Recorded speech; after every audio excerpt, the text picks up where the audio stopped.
চন্দ্রযান পাঠানো ভারতে 10 মাসের শিশুকে জীবন্ত পুড়িয়ে হত্যা। ডাইনি অপবাদের আড়ালে এক অন্ধকার ভারত। আসসালামু আলাইকুম।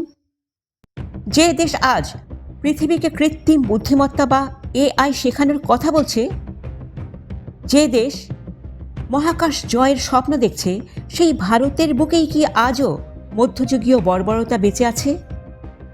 ঝাড়খণ্ডের কুৎসাই গ্রামে গত মঙ্গলবার যা ঘটেছে তা শুনলে আপনার গায়ের লোম খাড়া হয়ে যাবে। মাত্র 10 মাসের এক শিশুকে তার মায়ের কোল থেকে কেড়ে নিয়ে জীবন্ত পুড়িয়ে মারা হলো। কারণ কি? কারণ গ্রামের মাতব্বরদের ধারণা ওই মা নাকি একজন ডাইনি। আধুনিক ভারতের এই অন্ধকার দিকটি নিয়ে আমাদের আজকের বিশেষ প্রতিবেদন। ঝাড়খণ্ডের রাজধানী রাঁচি থেকে 250 কিলোমিটার দূরের এক প্রত্যন্ত গ্রাম কুৎসাই। গুজব ছড়ায় জ্যোতি সিনকু নামের এক নারী নাকি ডাইনি বিদ্যা চর্চা করেন, যার কারণে গ্রামের গবাদি পশু মারা যাচ্ছে। এক হাতুড়ে ডাক্তারের কুপরামর্শে গ্রামের মানুষের বিশ্বাস জন্মে যে জ্যোতির কুনজর লেগেছে।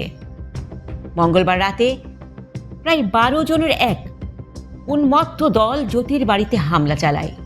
জ্যোতির স্বামী কোলহান সিনকু হাত জোর করে গ্রাম পঞ্চায়েতের কাছে প্রাণ ভিক্ষা চেয়েছিলেন, কিন্তু কেউ শোনেনি। 10 মাসের নিষ্পাপ শিশু আর মা জ্যোতিকে জ্যান্ত পুড়িয়ে মারা হলো আগুনের লেলিহান শিখায়। এই ঘটনা বিচ্ছিন্ন কোনো ঘটনা নয়।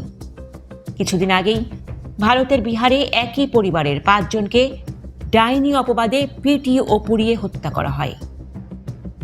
ন্যাশনাল ক্রাইম রেকর্ডস ব্যুরোর এক ভয়াবহ তথ্য বলছে, 2000 থেকে 2016 সালের মধ্যে ভারতে কেবল ডাইনি সন্দেহ 2500রও বেশি মানুষকে হত্যা করা হয়েছে। বিজ্ঞান ও প্রযুক্তিতে ভারত এগুলেও ঝাড়খণ্ড, বিহার বা উড়িষ্যার গ্রামগুলোতে আজও কুসংস্কার আর হাতুড়ে ডাক্তারদের শাসন চলে।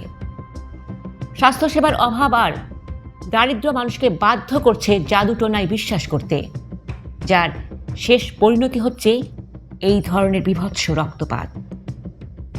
আশ্চর্যের বিষয় হলো, যে ভারত সেনাবাহিনীর জন্য রোবট বানাচ্ছে, পারমাণবিক বোমা বানাচ্ছে, সেই দেশের প্রশাসন কি কুসংস্কার দূর করতে ব্যর্থ?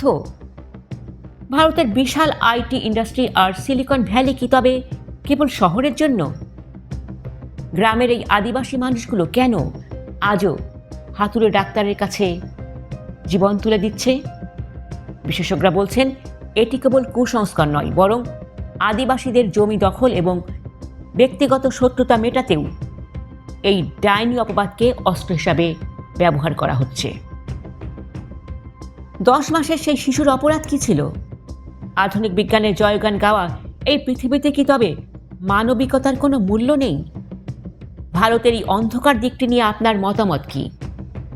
কুসংস্কার দূর করতে শিক্ষার চেয়েও কি বেশি কিছু প্রয়োজন? আমাদের কমেন্ট বক্সে জানান। বিশ্বের এমন সব অমানবিক ও অজানা খবর সবার আগে পেতে আমাদের ভিডিওটি শেয়ার করুন এবং চ্যানেলটি সাবস্ক্রাইব করে আমাদের সাথে থাকুন। ধন্যবাদ।